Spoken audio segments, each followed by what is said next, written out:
Every day you see us sitting there in our suits talking about business and how we have this farm in Tennessee and how we live on a farm. Well, this is our home here in Ohio. You can see the driveway back behind me.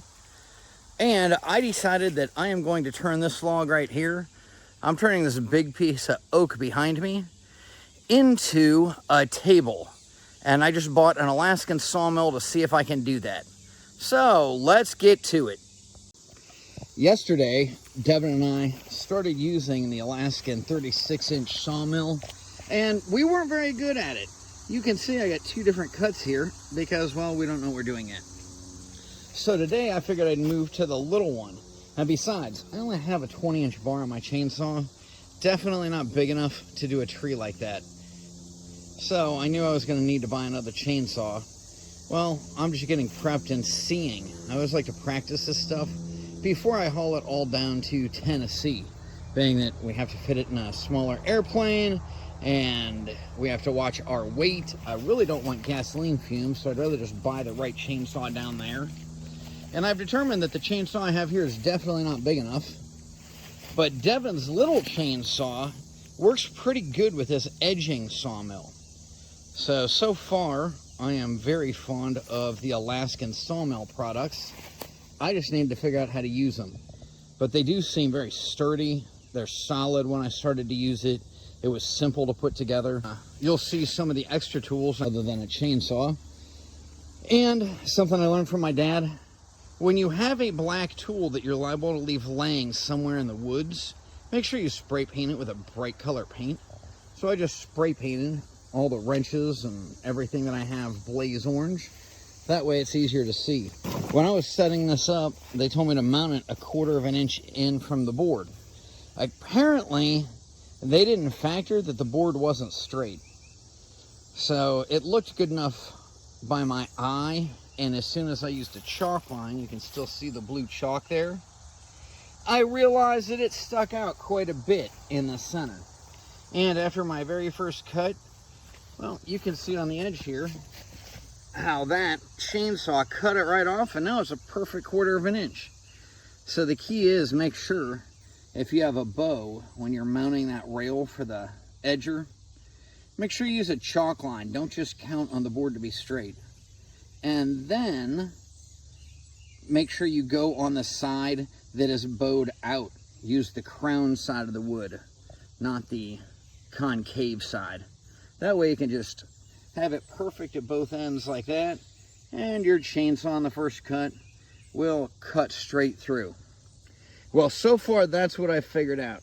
Now I'm going to use some of these tools to pop off and see what this wood looks like. I know it's been laying here for a couple of years and I've been wanting to use it.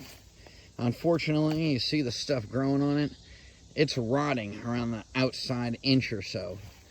But I think there'll be plenty of solid oak inside there. I can at least turn it into a table.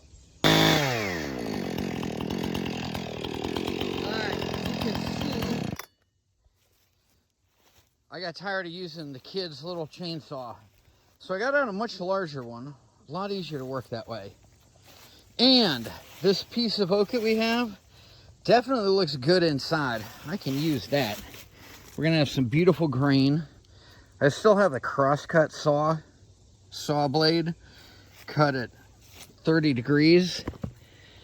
So I might wanna get a ripping chain to make that smoother. Or we'll just try a belt sander and see what happens. I also got a variety of other tools to bust this off. But you can see in here where we started cutting through, that's going to be some pretty good wood.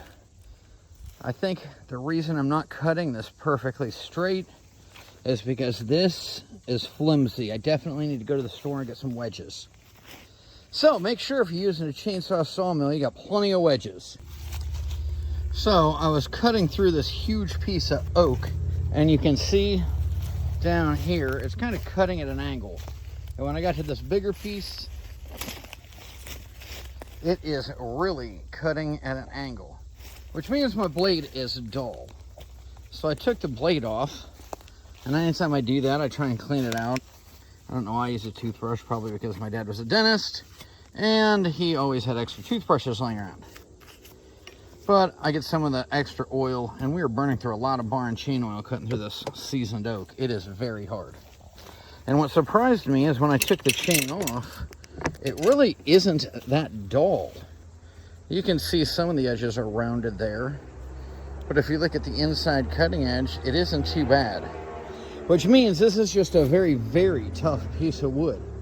So, if I can turn it into a table, it ought to be a pretty solid table. This is only the second time I've attached this Grandberg edging mill. Man, I love it. I love that they intentionally paint their tools blaze orange.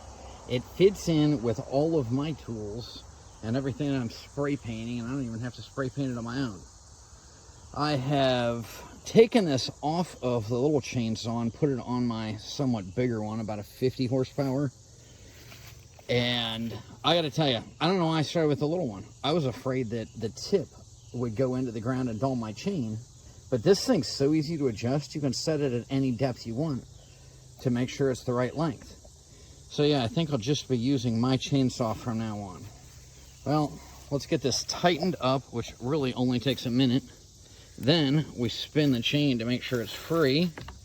Yep, that works okay. And then I'll try the next cut with this one. You can see I've been cutting and only made it about 2 foot.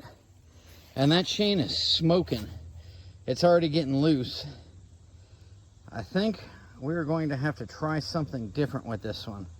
Definitely tighten up that chain. Maybe I'll sharpen a chain to 10 degrees and see if that makes it better or worse, or even go and buy a new ripping chain to try and finish this cut.